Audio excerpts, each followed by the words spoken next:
Representative Lieu, Dr. Wieninger, President Trump's threats against North Korea put the world in danger. We're only a few days into the new year, and two contradictory developments have occurred with regard to North Korea. Jong Un indicated a willingness to meet with South Korea for the first time in nearly 3 years, and President Trump threatened the use of force once again.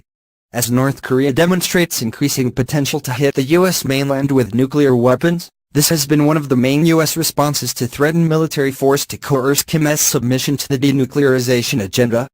But it is not the best course of action. We acknowledge that war is an option. Yet both of us served on active duty together in the Air Force in Guam, and while our opinions are our own and do not reflect the official policy of the U.S. government, it is clear the U.S. has exactly zero good military options against North Korea.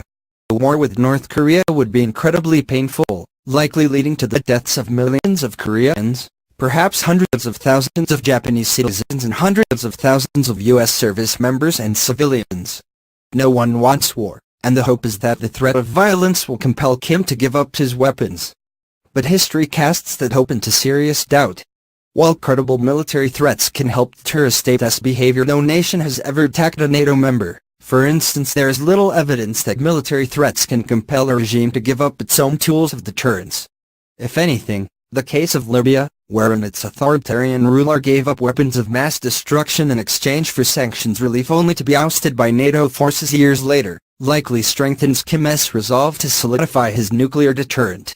Threatening the use of force only increases the risk of miscalculation, most notably the risk that the North Koreans believe that an attack is either imminent or inevitable, almost certainly incentivizing them to attack first. As they first stated to the U.S. negotiating team during the 1994 nuclear crisis, they learned a lesson from the U.S. treatment of Iraq, and they will not sit back and let the U.S. build up its forces.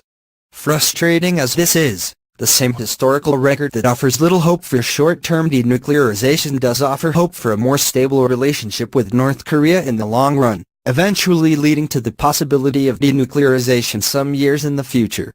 We have witnessed the nuclearization of dangerously hostile powers before. Joseph Stalin's Soviet Union is one example. But Mao Zedong's People's Republic of China is more instructive.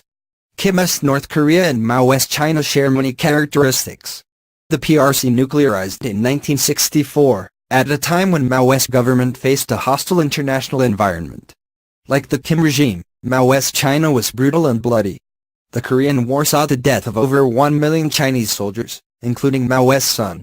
The Great Leap Forward in 1954-56 killed an estimated 45 million, while later in the 1950s Mao famously said that China could fight the capitalists and lose 300 million and still have 300 million to spare.